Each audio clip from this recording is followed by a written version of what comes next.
जय श्री राम, जय माता दी। शिव ज्योतिष कार्यालय में एक बार फिर आप सभी का बहुत बहुत स्वागत है। तो आज का विषय नवग्रह के ऊपर कि सूर्य से लेकर के और केतु तक इन ग्रहों का हमारे जीवन में कितना महत्व है, और आपको एक विशेष जानकारी देंगे कि इन ग्रहों का जो अपने परिवार के घर के जो सदस्य हैं उनके साथ कौन से ग्रह का क्या संबंध है। अगर हमारा सूर्य जन्म कुंडली में खराब है, खराब मतलब कमजोर है, बाल्य अवस्था का है या वृद्धावस्था का है या मृत्यु अवस्था का है या शत्रु के क्षेत्र में बैठा है या शत्रु के साथ बैठा है, तो ऐसी अवस्था में सूर्य का हमें अच्छा फल जीवन में नहीं मिलता है, या मिलता है तो बहुत कम मिलता है, संघर्ष करने के बाद मिलता है। तो ये सूर्य के ऊपर ही नियम लागू नहीं होता है, ये सभी ग्रहों के ऊपर ये नियम लागू होता है कि जो ग्रह जन्म कुंडली में शत्रु क्षेत्र में है, कमजोर है, अस्त है, नीच है, तो अगर इन ग्रहों का हमें पूर्ण फल नहीं मिल रहा है तो इसके लिए क्या करना चाहिए, और इन ग्रहों का अपने परिवार के सदस्य के साथ क्या रिश्ता है, क्या कनेक्शन है, ये भी आपको हम बताएंगे। अगर आपको 9 ग्रह में से कोई ग्रह अगर शुभ फल नहीं दे रहे हैं तो उसके पीछे का कारण भी आपको आज बताएंगे। तो आओ शुरू करते हैं। सबसे पहले सूर्य ग्रह। 9 ग्रह में से 2 ग्रह हैं जो हमारे सामने प्रत्यक्ष रूप में हमें दिखाई देते हैं, सूर्य और चंद्रमा। तो सूर्य ग्रह से अपने परिवार का रिलेशन क्या देखा जाता है, परिवार में कौन से सदस्य हैं जिसे सूर्य ग्रह के अनुकूल देखा जाता है, तो वो हमारे पिता होते हैं।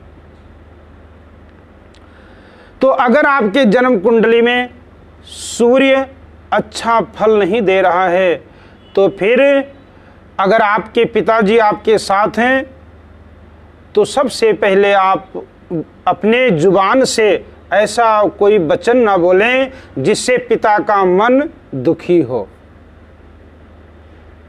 सेवा की बात तो बाद में है, पहले सबसे पहले आप अपनी जुबान के ऊपर कंट्रोल कीजिए कि आपके जुबान से ऐसा कोई शब्द ना निकले जिससे पिता का मन दुखी हो।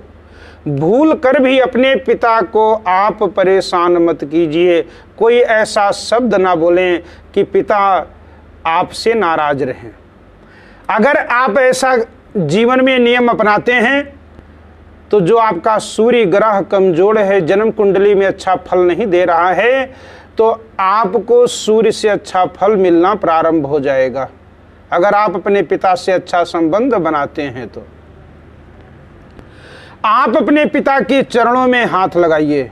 आजकल बच्चे मत्था टेकते हुए, प्रणाम करते हुए बहुत शर्म महसूस करते हैं, लेकिन अगर जो पुत्र पिता के चरणों में झुकना सीख गया, जिसने अपनी आदत बना ली, तो आप एक बात याद रखना, आपको संसार में किसी के आगे झुकने की ज़रूरत नहीं पड़ेगी। आपको किसी के आगे और झुकने की नौबत भी नहीं आएगी अगर आप अपने पिता के चरणों में झुकना सीख गए हैं। तो ये रहा सूर्य। तो सूर्य से हम क्या देखते हैं, पिता। अब दूसरा, और देखिए आपको बताए थे कि 9 ग्रह में से 2 ग्रह प्रत्यक्ष दिखाई देते हैं। पहला सूर्य हो गया जो पिता हमारे साथ होते हैं। हाँ, एक बात बता दें, जिसके पिता पास में नहीं हैं, भगवान की इच्छा से अगर वो स्वर्गवास हो गया है उनका, तो उनके लिए क्या है कि जो तस्वीर है, जो स्वरूप है, आप उस स्वरूप पे नमस्कार कीजिए। प्रतिदिन आप किसी भी काम को जा रहे हैं तो सबसे पहले उस पिता के स्वरूप का जो फोटो लगा हुआ है कि वहाँ पर जाकर के अपना सिर झुकाइए, नमस्कार कीजिए दिल से, तो सूर्य का आपको अच्छा फल मिलेगा। अब दूसरा ग्रह चंद्रमा। चंद्रमा से हम क्या देखते हैं? माँ को। तो दो ग्रह ये हमारे बहुत नज़दीक हैं, सूर्य और चंद्रमा, जो हमें प्रत्यक्ष दिखाई पड़ते हैं। ऐसे ही ये दो माता और पिता होते हैं जो हमारे बहुत नज़दीक होते हैं। तो चंद्रमा अगर आपकी जन्म कुंडली में कमजोर है, किसी भी अवस्था में अगर नीच है या किसी ग्रह से पीड़ित है, तो आप अपने माँ का सम्मान प्रारंभ कर दीजिए।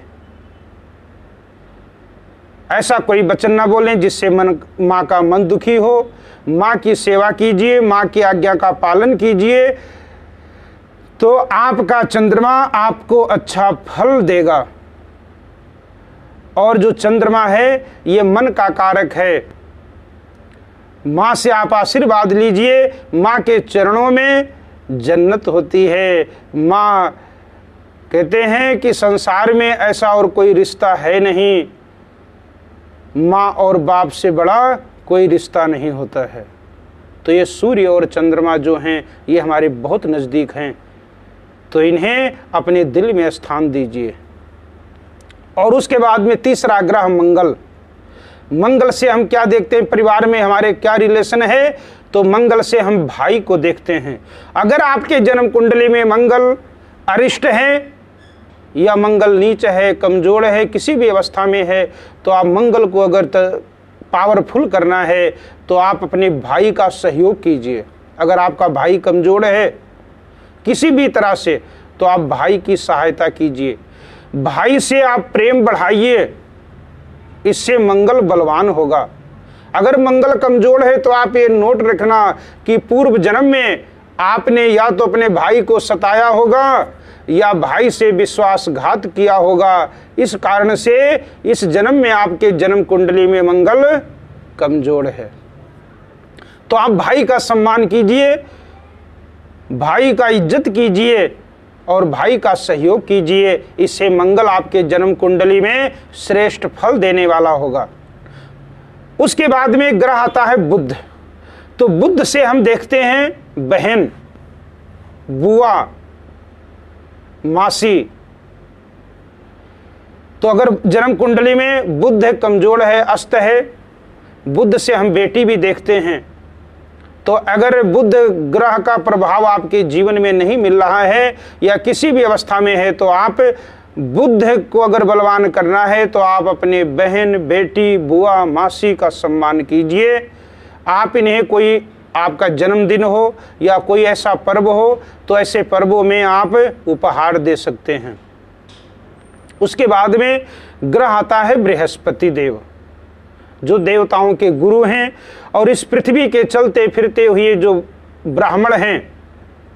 कहते हैं अगर आपके जन्म कुंडली में गुरु ग्रह नीच अवस्था में है, बकरी अवस्था में है या शत्रु क्षेत्र में है या बाल्य अवस्था में है या मृत्यु अवस्था में है, तो आप ब्राह्मण का सम्मान प्रारंभ कर दीजिए।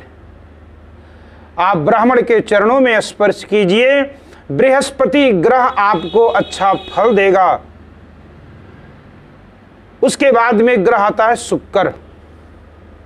शुक्र ग्रह का भी यही अवस्था है। अगर वो आपके जन्म कुंडली में अच्छा फल नहीं दे रहा है, क्योंकि शुक्र क्या है, शुक्र से क्या मिलता है? सुख सौभाग्य मिलता है।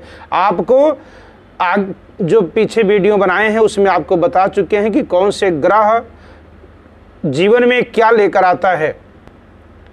आप शिव ज्योतिष कार्यालय में जाकर के और वहां पर वीडियो देख सकते हैं। तो शुक्र अगर आपके जन्म कुंडली में अस्त है, नीच है, वृद्ध अवस्था है, मृत्यु अवस्था है या कोई अच्छा फल नहीं दे रहा है, तो आप अपने पत्नी का सम्मान कीजिए, क्योंकि शुक्र से हम पत्नी को देखते हैं। पत्नी का सम्मान कीजिए, इससे आपका शुक्र आपको अच्छा फल देगा। उसके बाद में ग्रह आता है शनि देव। शनि देव अगर आपके जन्म कुंडली में किसी भी अवस्था में है, अच्छा फल नहीं दे रहे हैं या आपको कष्ट मिल रहा है, तो आपके घर में आपके दादाजी हैं, जिसे बाबा जी बोलते हैं, तो आप अपने दादाजी का सम्मान कीजिए। दादाजी के चरण स्पर्श कीजिए, तो इससे आपका शनि अच्छा फल देने वाला होगा। राहु ग्रह जो आपके पितृदेव हैं, पितरों का सम्मान, कहते हैं जिस माता पिता, जिस दादा दादी के कारण हम इस पृथ्वी पर आए हैं, कहते हैं हर इंसान के ऊपर 3 कर्ज होता है। देवताओं का कर्ज, देव ऋण, पितर ऋण। और कहते हैं इस प्रकार से अगर आपके जन्म कुंडली में राहु अरिष्ट फल दे रहा है तो आप कहते हैं पितरों को प्रसन्न कीजिए। अमावस्या के दिन आप रोटी निकालिए, गऊ को चारा डालें, गऊ को गुड़ डालें, तो इससे आपके जन्म कुंडली में आपका जो राहु है ये अच्छा फल देने लग जाएगा। उसके बाद में ग्रह आता है केतु। तो केतु देव अगर आपके जन्म कुंडली में अच्छा फल नहीं दे रहे हैं तो आपको क्या करना है, आपके कौन से रिश्तेदार हैं केतु, तो इनसे नाना जी को देखा जाता है, तो नाना जी का आप सम्मान कीजिए, नाना जी के चरणों को स्पर्श कीजिए, इससे केतु का आपको अच्छा फल मिलेगा। तो ये रहा नवग्रह और आपका परिवार। अगर आपके जन्म कुंडली में कोई भी ग्रह अरिष्ट है तो आप अपने जो आपको पीछे बताए हैं, आप इन परिवारों का अपने सम्मान कीजिए। वैसे तो सभी परिवार का सम्मान किया जाता है, लेकिन अगर विशेष फल लेना है तो आप विशेष लोगों का सम्मान करके और आप अच्छा फल जीवन में प्राप्त कर सकते हैं। तो अगर आपको हमारा वीडियो अच्छा लगा हो तो लाइक ज़रूर करना। जय श्री राम, जय माता दी।